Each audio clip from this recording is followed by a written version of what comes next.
Takulandirani ku AMTV Malawi kuchimake kwa nkhani zenizeni. Ngati nkhani imeneyo kuno kulibe, dziwani kuti nkhani imeneyo ndi yabodza.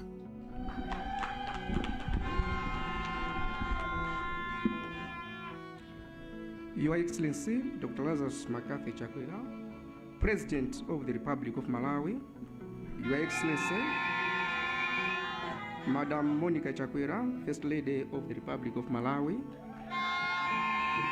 Your Honor Catherine Gotani Hara, MP, Speaker of the Malawi National Assembly, Honorable Dr. Ken Zikalengoma, MP, Minister of Homeland Security, Madam Doreen Kumwenda, Representative of the African Development Bank, Dr. Yusuf Nkungula, Secretary for Natural Resources and Climate Change, and all the government officials here present, Honorable Joseph Chavura, Regional Chairman for North, the Malawi Congress Party, Honorable Benex Mamulima, Member of Parliament from Mzuzu City, Councillor Monica Smwaka, Deputy Mayor of the City of Mzuzu, and all councillors here present, Inkos Mtwalo, and all the traditional leaders here present, Reverend Agnes Nyerenda, officiating clergy, and all the religious leaders here present, distinguished invited guests, ladies and gentlemen. Your Excellency, my privilege and honor this morning is to request you to speak to the distinguished delegates here. Ndipemphe kuti ndilankhule muchichewa chifukwa zabwinozi zimvekeso muchichewa chifukwa zipindulira anthu ambiri ku Malawi kuno.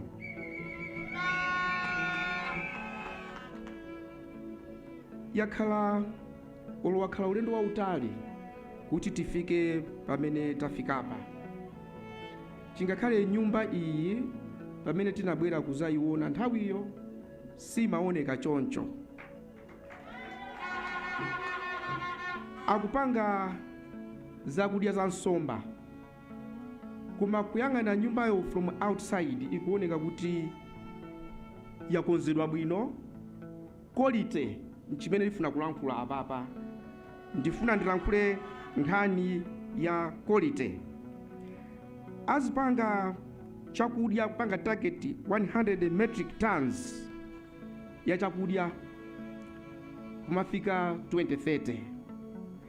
Ndifuna ndilankhule nkhani ya quality chifukwa chonena kuti nthawi zambiri timathamanga kuchita zinthu kuti tiomberedwe m'manja anthu asangalale, koma zinthuzo sizimathandiza kwa nthawi yayitali, zimatibwereranso. Ndiye ndasankha kuti zambiri zalankhulidwa, koma ine ndipange focus pa chinthu chimodzi, quality. Mmene tinalowa mkati muja, makina aja amene tawaona alipo ena pa dziko lapansi amene tikanatha kugula of inferior quality, koma tasankha kukagula quality makina oti agwire ntchito. Now, mutha kudabwa kuti ndikukakamira nkhani ya quality chifukwa chani. Dziko lino lero likuvutika kukonza misewu ina ndi ina, mpaka na lero tukanikabe kukonza chifukwa yachulukisa. Munati mufunse chilengere dziko lino Mulungu misewu yosinakonzedwe, mumva kuti inakonzedwapo, koma lero tukukayikonzanso. Why? Quality. Ndiyeno mundilole ndisendere ndimaonera kuti ndili standard 6 ku primary, aphunzitsi anga amaretho anatiuza mwambi wa Chiromwe, ananena kuti ana inu mudziwe izi: mpito kunyeliwa, mpito kunyeliwa, mpito ndi nkwaso. Munkwaso sumayipisiramo chifukwa uzafuna-monso.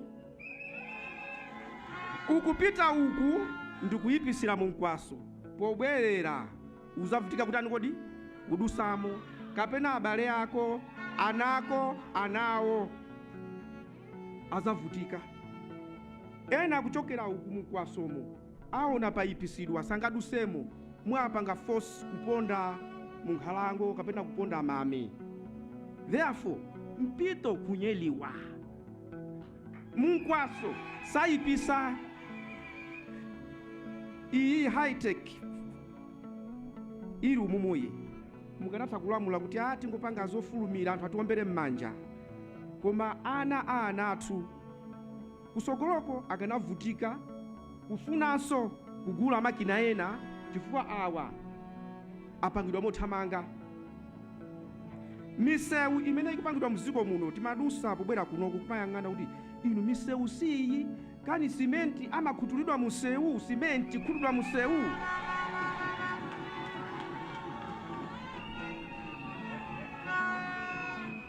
Inu mendo kuzira nsino wa engineer nena mafuta anaziziwira kuti president zimenezi.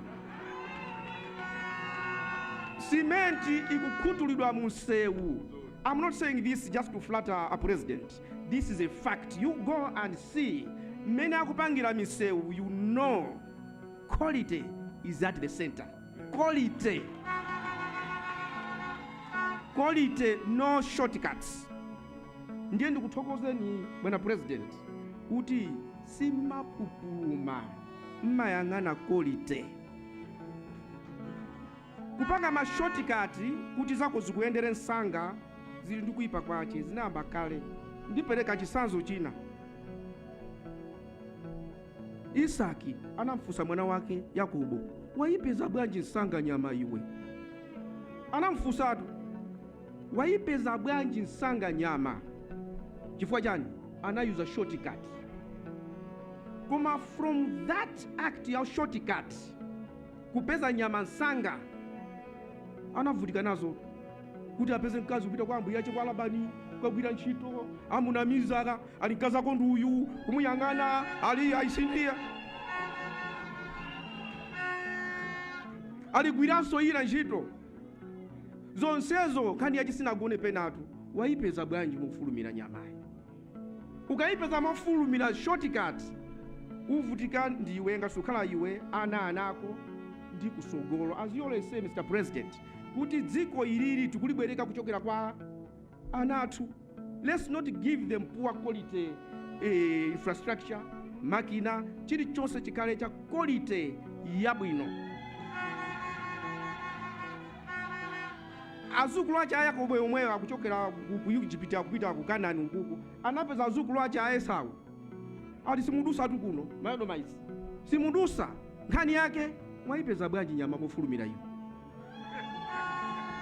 Ndiyeno lero zingaoneke ngati kachinthu kochepa ndikukamba za quality muchita zinthu mofulumira kanthu kochepa koma the consequences zikupwetekani kwa zaka zambiri.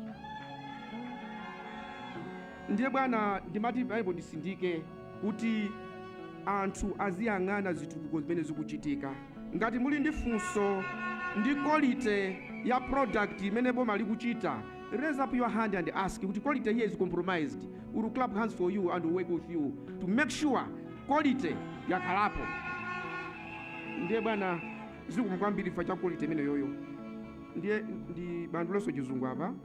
Your Excellency, the feed mill will form part of the strategy to support production of quality fish in Malawi to mega farms, which is also part of the commercialization of the agriculture sector in Malawi.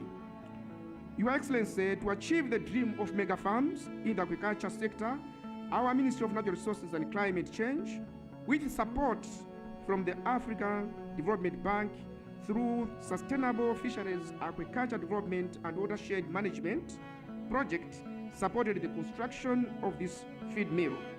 We are therefore confident that the department will indeed achieve this set target through effective and efficient use of this quality feed. Your Excellency, distinguished guests, ladies and gentlemen, allow me to thank the African Development Bank through the project for supporting us with this high-tech fish feed mill.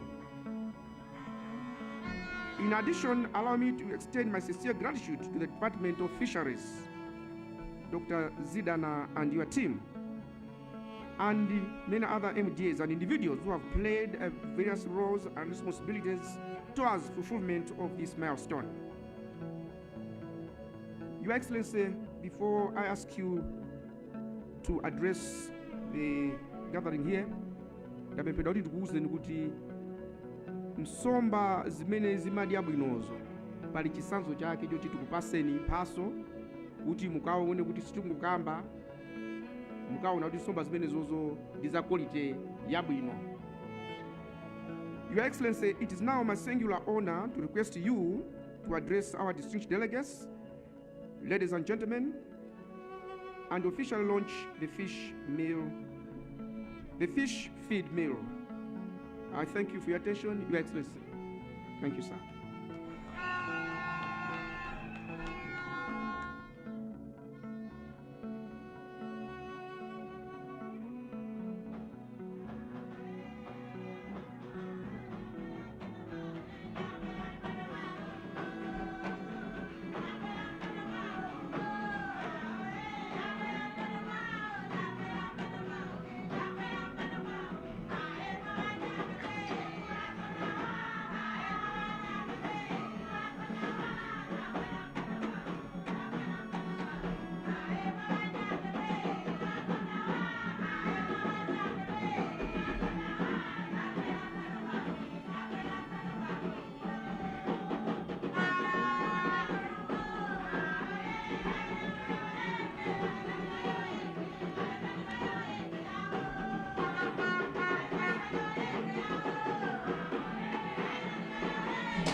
Man. Your Excellency, Madam Monica Chakwera, First Lady of the Republic of Malawi.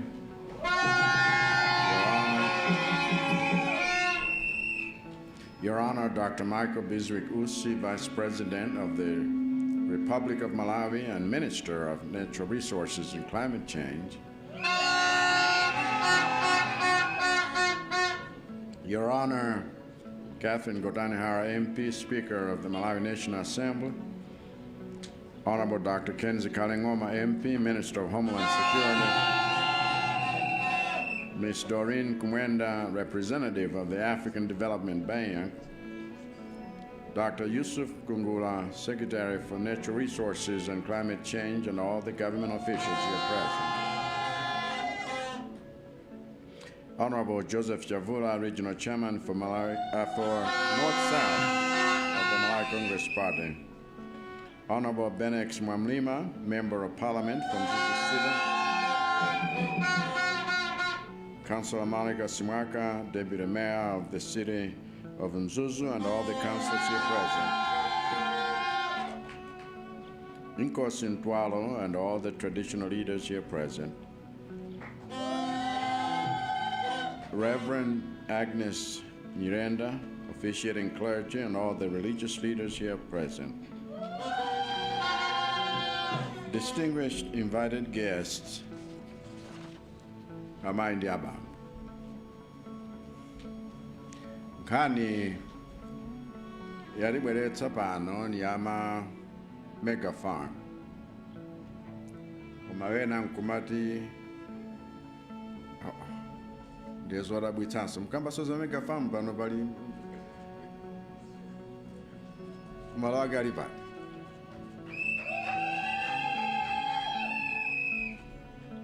Yankhula loti ambiri ayife nkhani ya mega farm sinaimvetsetse betu. Ambiri ayife tikadaganiza kuti mega farm ndi munda wa mbewu okha, kuyiwala kuti tikamakamba za ulimi timakhala tikunenanso ulimi wa ziweto ndi ulimi wa nsomba.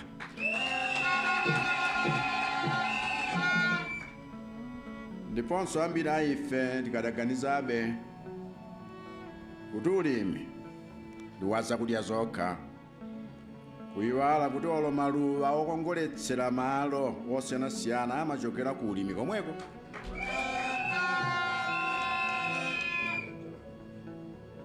komano chinthu chachikulu chomwe ambiri aife sidamvetsetsebe pa nkhani ya mega farm nchoti ma mega farm mpoyambira chabe, chifukwa nkhani yeniyeni nkuonetsetsa kuti tiwonjezere phindu kwa alimi pokhazikitsa mafactory ngati amenewo.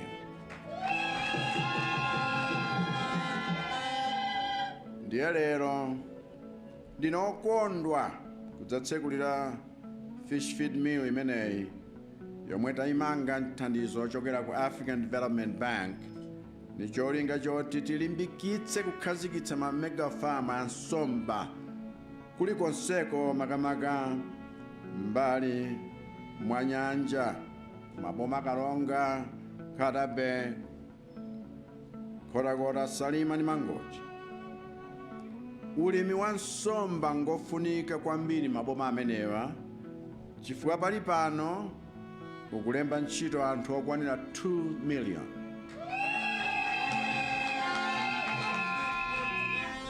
Koma si anthu okhawa amene amapindula nawo ulimi umenewo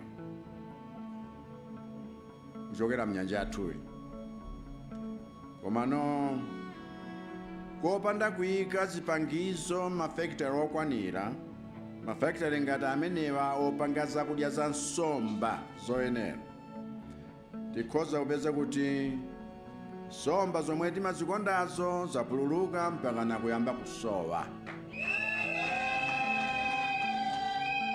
Ndiye tikamakamba nkhani ya ma mega farm kuyenera kumaonetsetsa kuti tikutsatira ndondomeko zoyenera, kuphatikizapo ndondomeko zotetezera chilengedwe kuti ndi adzukulu athu omwe adzapindule nayo nyanja yathu.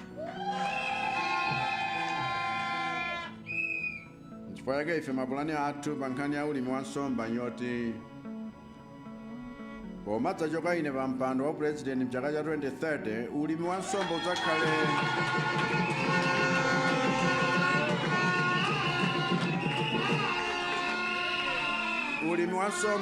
udzakhale ukutulutsa nsomba zokwana 100,000 metric tons, nsomba zapamwamba zomwe zidzabweretsanso forex yochuluka. Ndiye mkaona fish feed imeneyi, mill imeneyi, muzidziwa kuti nili serious, chifukwa mwina ena simadziwa kuti kumene boma lakhala lili kupanga zimenezi simmadziwa nkomwe. Kwaoneka ngati zango vumbulutsidwa nthawi ngati ino, koma zinayamba nkanthawi.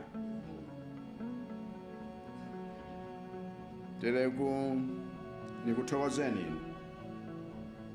the African Development Bank ndino aku Mega Farms Unit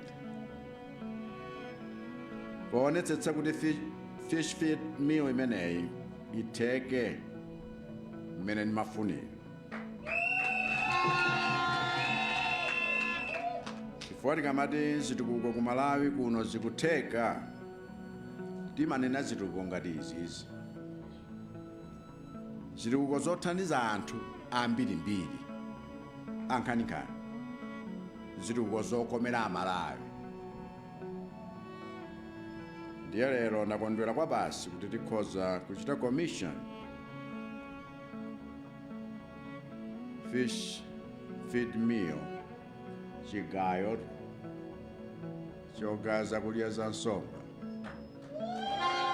koma chigayo chake chogwiritsa ntchito technology ya makono kuti zimene tikuchitazi zikhaledi zokhalitsa ndi zopindulira dziko lathu mpaka kalekale. Ife amene tigwira ntchito menemu tiye tisamalire makina ngati amenewa, kuonetsetsa kuti chilichonse chili kutsatira ndondomeko yoyenera. Ambuye akudalitseni nonse, zikomo kwambiri.